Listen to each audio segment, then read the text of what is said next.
Hey, welcome back everyone. In the last part, we had Rasen running to melt the man in his body, working his butt off, meeting his older sister Persha, who takes a liking to him and gives him the mana elixir, and Rasen getting the help of the ice mage Evian to absorb the elixir he had received.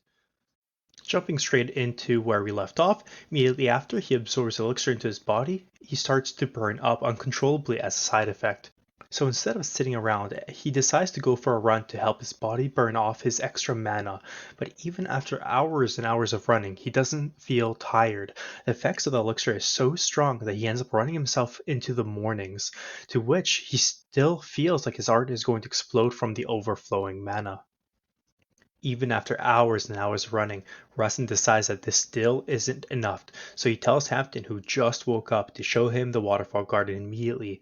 And so we see Rasen starting to scale the wall, thinking that waterfall climbing is much better for consuming energy and exercise than just running.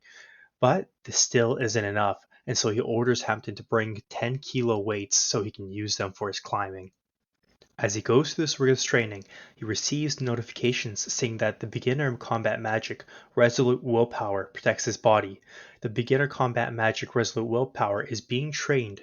He also gets a notification saying that the beginner combat Resolute Willpower leveled up into a more Resolute Willpower, and the more Resolute Willpower protects his body even harder. This effectively is conditioning his willpower.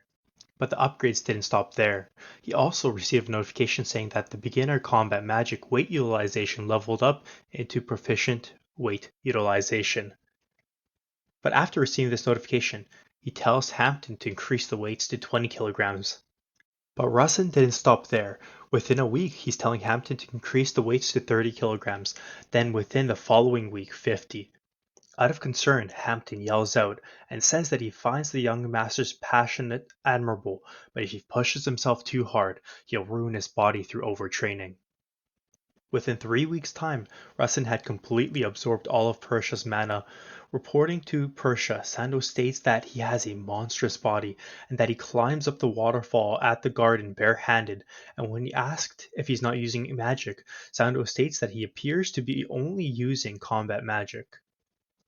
And Persia makes it clear that the common magic has a fast and early growth, but has a clear limit, and that Rasen definitely has a role to play, but only as a small variable because of his ability in combat magic.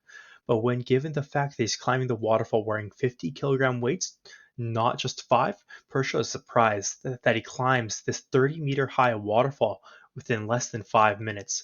Laughing at his overflowing energy, Persia wonders how many more days he'll survive. Sando claims that at this rate he'll die within 3 months because he has way too much mana in his body, and without a special power to protect his body will explode. But he might be able to survive if Persha helps him, but she's uninterested. She thinks that giving him the elixir was enough help, and she wants to see how he'll survive on his own. Well, at the very least, if he seems like he'll die, she needs to at least make him tell her how he managed to move Evian the Ice Mage and had her help him. Rasen's image has clearly changed. Instead of being the once chubby boy, he feels his body has made drastic changes by absorbing the mana. It may also be because of the intense training, but who knows. His mother is clearly concerned that he's losing weight too quickly, but he claims that it just started to go away after exercising for a bit. He assures her by saying that he's healthier more than ever and not to worry about him. Lady Soso also compliments Hera's tea making, saying that she's getting better by the day. During Hera and Lady Soso's conversation, Rasen notices that Hera is unusually friendly towards his mother, but dismisses this as a good thing. Thankfully, because of their daily tea, his mother's azure dots has become faint and everything is going well.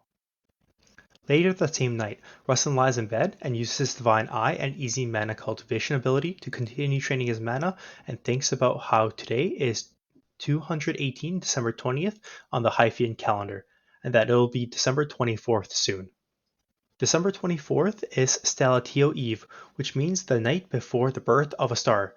To put it simply, it's a day before the Emperor Hyphaean's birthday. Now, all of this information doesn't matter to Rasen. He could care less about the Emperor and whatever, but what is important to him is that according to his setting, a person named Rudia should come by the West Gate on December 24th. She's a Firekin and a natural enemy of magicians, also known as the Crimson Slaughterer, and eventually known as the One-Armed Great Magician. Rudia would be kicked out of the west gate of the Maiden clan's castle on December 24th, year 218, after facing humiliation, and unfortunately gets caught by Rasen's crazy sister Persia, which is probably how she lost her arm and is eventually known as the One-Armed Great Magician. Because of this event, Rudia ends up holding a grudge against the Maiden clan and becomes one of Cassin's core companions. She's a character that possesses a special power called Firekin, and Cassin forms a pact of fire with the Firekin, giving him special powers, and they roam the battlefield together. As Rasen lies in bed, he thinks that it'd be nice if he could at least obtain the Fire Chalice, an artifact Cassin gains from Rudia, but suddenly notices another presence. Rasen immediately notices that it's the third young lady's shadow from his Divine Eye ability, wondering since when. He thinks it's probably best if he acted as if he didn't notice her, and wonders if he should turn off his ability, Divine Eye. He shouldn't be able to see her if he turns it off, but when he tries to, he gets a notification saying that utilizing easy mana cultivation, and if Divine Eye is forcibly disabled, he may experience mana overflow. And so he decides to pretend to sleep. He's sure that they'll leave on their own eventually. But Rasen's sleeping only further surprises Sando. Using mana cultivation while sleeping, that's unheard of, because cultivation is a precise technique to a point where even a small impact on your mind can cause death, and he fell asleep cultivating. How is she going to report this? He only mastered basic cultivation techniques from the Starlight Library, but the cultivation is still continuing while he sleeps, and his mana is remain stable. Sando, flustered, immediately starts muttering to herself. He successfully absorbed the mana from the Karsha with Evian's help and saw a great physical change. Her guess is that he gathered the mana in his body into his heart, and he's not seeing any problems with his heart and appears to be healthy. His mana is stabilizing over time instead of deteriorating, and he didn't even create a second circle, nor was he transplanted with a body strengthening array. She decides that reporting this is top priority and takes note of his heart being unusually strong and disappears. Moving forward a couple of days to the night of the 24th, Rasen calls Hera and Hampton to come with him. When asked where they're going, he tells them that they're going to the outermost western gate. Today is the day where Rudia, who eventually is known as the Crimson Slaughterer, will appear at the westernmost gate. Rasen is going to meet her. During the walk to the outermost gate, Hampton asks if he's going to visit the sixth young master on the way, and that he's prepared a lot of paralyzing poison, but Rasen says no, and to this Hampton seems very disappointed. Arriving at the westernmost gate, a fight is in full force, two parties fighting each other. A young lady shouts that she's going to kill them all. This person was Rudia. We get a character info, and we can see that her main attribute is fire, and her personality is extremely simple-minded, loyal, and daddy's daughter. Rasen instantly realizes that this is Rudia. Seeing the battle take place, he thinks that setting her personality to be simple-minded was simply bad story writing. Seeing the battle take place, Rasen quickly orders Hampton to spray the paralyzing poison onto Rudia at all costs.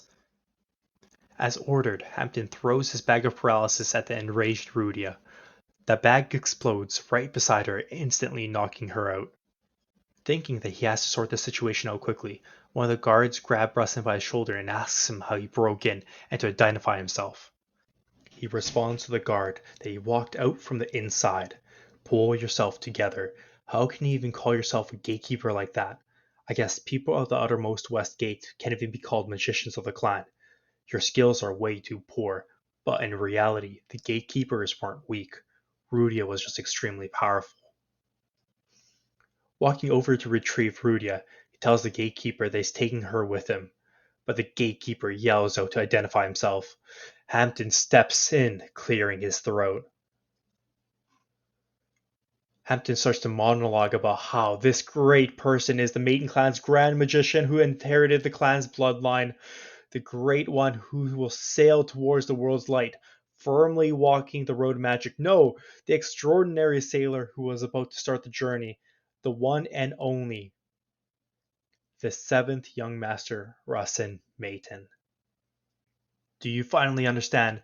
But before he could get his last words out, the guard cuts him off and says, "What kind of BS is that? You idiots don't even know young Master Rasen Maiden's face. The young master doesn't look as handsome as you." Rasen personally responds to the guard asking him for his name and says, "Do you really believe somebody would walk out from the Maiden mansion and start impersonating the seventh young master? Everyone is aware that the seventh is Dropkick. Do you really think that'd be impersonating him without knowing that fact? That would only be a death wish." Even though Hampton thought Rasen looked really cool. So Rasen tells the guard, "If you still can't trust me, then send someone from the Central for confirmation. But once you manage to confirm my identity, you will have to pay dearly for your arrogance." Under the pressure, the guard drops to his knees and apologizes and asks why he's trying to take that girl. Not ready to give an answer, the only thing he could think of in that moment was, "Because she's pretty." The three of them carry Rydia to a cellar and wait for her to wake up. During this time, he receives a notification saying that a variable has occurred, affecting the story and the plausibility. Variable: the world has analyzed a small distortion in the story that he had made by kidnapping Rudia.